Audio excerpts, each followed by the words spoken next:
नमस्ते बच्चों। DAV MOIL public school e learning class में आपका स्वागत है। मैं नैतिक शिक्षा विषय अध्यापिका अंजलि राघोरते। प्यारे बच्चों, आज हम कक्षा 7वीं की नैतिक शिक्षा पुस्तिका से पाठ 16 मेरा देश इसका भाग पहला पढ़ने जा रहे हैं। आशा करती हूँ कि आज के इस पाठ का श्रवण आप एकाग्रता से करेंगे। आइए बढ़ते हैं मेरा देश इस पाठ के भाग पहले की ओर। सर्वप्रथम मैं पाठ का वाचन करती हूँ, आप एकाग्रता से श्रवण कीजिएगा और जो भी जानकारी आपको महत्वपूर्ण लगती है उसे आप अपनी नैतिक शिक्षा की कॉपी में नोट कर लीजिएगा। पाठ 16 मेरा देश। हमारे देश के अनेक नाम हैं बच्चों, जैसा कि आप जानते हैं। पिछली कक्षाओं में आपने कई बार अपनी अध्यापिका के मुंह से ये सुना ही होगा कि भारत को कई नामों से जाना जाता है, जैसे आर्यवर्त, भारतवर्ष, हिंदुस्तान और इंडिया। आप जानते हैं कि इन सब नामों से भारत को क्यों पुकारा जाता है? आइए हम इसका कारण भी जान लेते हैं। सिंधु नदी भारत में बहने वाली एक बड़ी और विशाल नदी। सिंधु नदी को फारसी भाषा में हिंदू कहा जाता है और इसे ही अंग्रेजी में इंडस कहते हैं। इसी कारण उसके समीप रहने वालों को, यानी सिंधु नदी के समीप रहने वाले लोगों को हिंदू या इंडियन तथा देश को हिंदुस्तान तथा इंडिया कहा गया। यह देश प्रभु की प्रभुता का प्रमाण है। किसी विशिष्ट उद्देश्य के हेतु से ही ईश्वर ने इस धरती पर एक बड़े भूभाग के रूप में इस हिंदुस्तान की निर्मित की, इस भूभाग की निर्मित की। परमात्मा देव की प्रतिभा का यह प्रकाश है। विश्व के सृजन काल का मंगलाचार है। यहीं स्वयंभू प्रभु ने सर्वप्रथम वेद का गान गाया, सर्वसामान्य लोगों को वेदों से अवगत कराया, 4 वेदों की रचना भी की। पंजाब और बंगाल इसके 2 हाथ हैं, जैसा कि आप देख सकते हैं। बाजू में जो भारत का मानचित्र दिया हुआ है, आप इस पर गौर कीजिए, आपको समझ में आ जाएगा। पंजाब और बंगाल इसके 2 हाथ हैं। कटाक्ष और पुष्कर राज इसके 2 नेत्र हैं। उत्तर प्रदेश वक्षस्थल, छाती वाला भाग है और महाकौशल इसका हृदय है। नासिक, जो कि महाराष्ट्र में आता है, इसकी नाभि है। त्रावणकोर और रामेश्वरम इसके 2 चरण हैं। सागर इसका चरण सेवक है, जो हमेशा इसके चरणों को पखारते रहता है। सागर का नाम है हिंद महासागर। हिमालय संतरी है। हिमालय पर्वत इसका पहरेदार है। दुश्मनों से हमेशा हमारे भारतवर्ष को यह हिमालय बचाता है। कैलाश इसके सिर का मुकुट है। गंगा और यमुना की मालाएं इसके वक्षस्थल की शोभा है। इतना सुंदर और जीवंत उदाहरण यहाँ पर दिया गया है कि आपको समझ ही गया होगा कि इस भारत की महिमा का बखान करना कोई मामूली बात नहीं। इसकी महिमा का बखान करने के लिए काफ़ी ज्ञान की आवश्यकता है, कौशल की आवश्यकता है।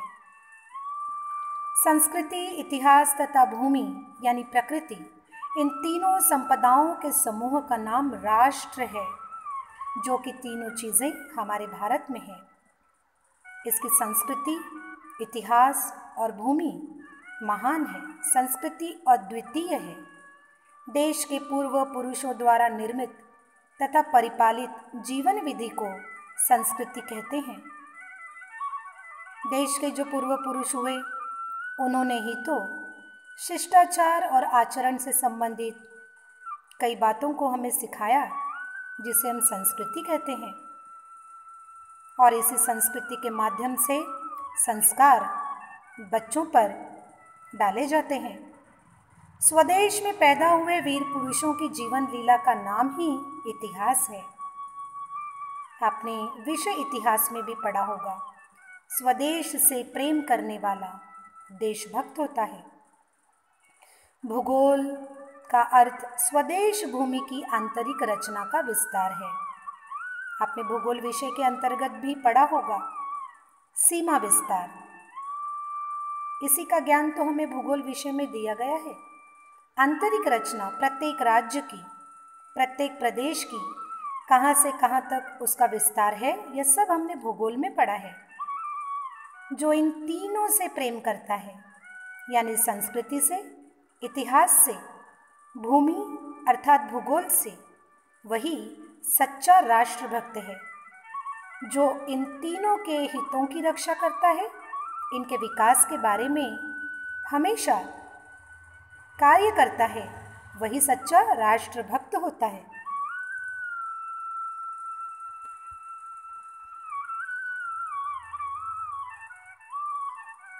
इस देश के सभी नाम इसके गुणों के प्रतीक है। हमने इसे आर्यावर्त भी कहा, भारतवर्ष भी कहा, हमने इसे हिंदुस्तान भी कहा। ये सभी नाम इसके गुणों के प्रतीक है। आर्यावर्त इस देश की संस्कृति का प्रतीक है, संस्कारों का प्रतीक है। भारतवर्ष इस देश के इतिहास का प्रतिनिधि है। न जाने कितनी ही बार फारसियों ने, अरबियों ने, मुगलों ने, अंग्रेज़ों ने इस पर चढ़ाई की, पर भारतवर्ष में इतने क्रांतिकारी थे, अपनी जन्मभूमि से प्रेम करने वाले, कि जिन्होंने अपनी भारत माता पर एक आंच भी नहीं आने दी। इसीलिए तो कहा गया है कि यह इतिहास का प्रतिनिधि है। यह अन्य देशों को यह सीख देता है कि अपने जन्मभूमि से किस प्रकार प्रेम किया जाता है। हिंदुस्तान देश की भौगोलिक संज्ञा है। यह जहाँ तक विस्तारित है, उस संपूर्ण भूमि को हिंदुस्तान कहते हैं। इंडिया अंग्रेजी राज का प्रतीक है। अंग्रेजों ने ही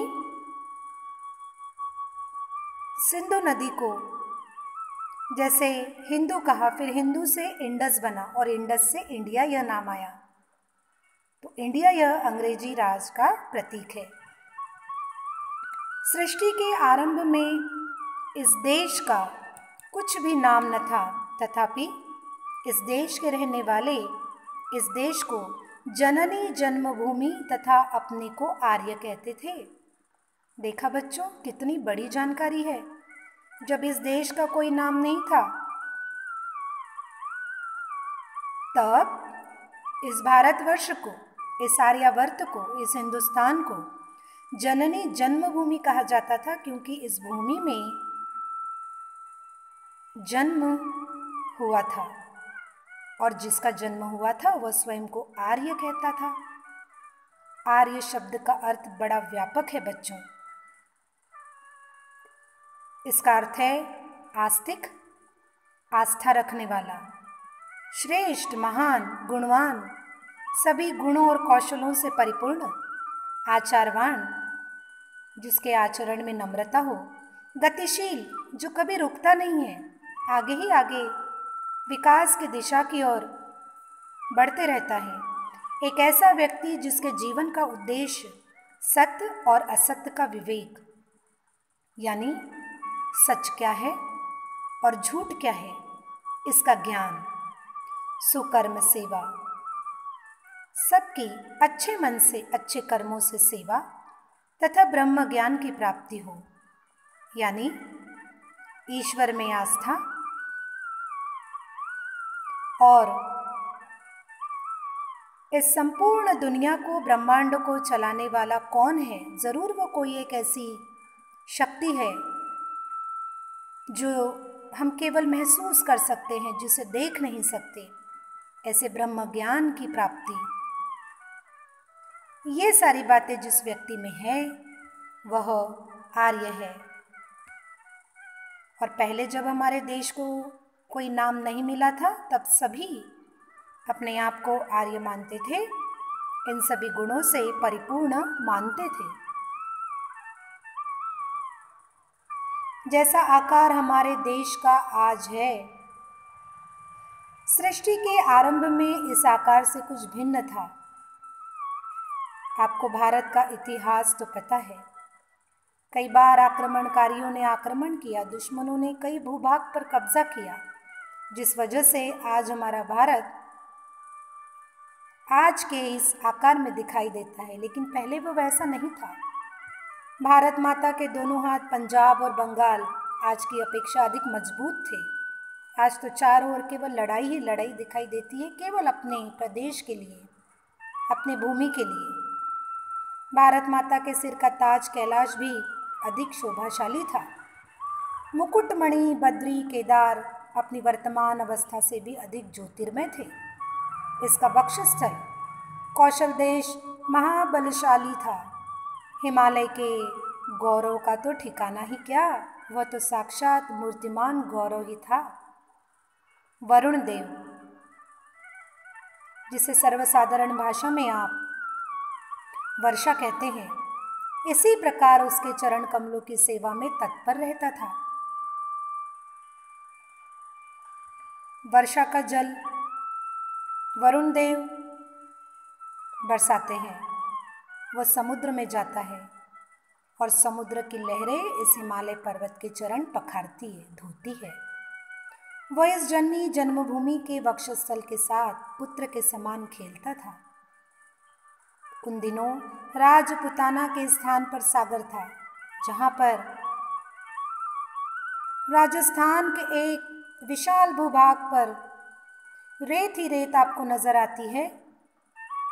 उस स्थान पर पहले कभी एक विशाल सागर होता था। प्यारे बच्चों, आइए देखते हैं आज का गृह कार्य। आज हमने भाग 1 में जितना पढ़ा उसके आधार पर ही यह गृह कार्य है। प्रश्न पहला, नीचे दिए गए प्रश्नों के उत्तर संक्षेप में लिखिए। क, हमारे देश के नाम कितने और कौन कौन से हैं? ख, सच्चा राष्ट्रभक्त कौन है? ग, आर्य शब्द का क्या अर्थ है? घ, भारत माता के दोनों हाथ और सिर किसे कहा जाता है? और अंतिम है अंग, वरुण देव किसके चरण कमलों की सेवा में तत्पर रहता था? प्यारे बच्चों, आसान सा गृह कार्य है। मुझे विश्वास है आप इसे तुरंत पूरा कर लेंगे। इसी आशा के साथ हम फिर मिलेंगे अगली कक्षा में अगले भाग के साथ। तब तक के लिए धन्यवाद।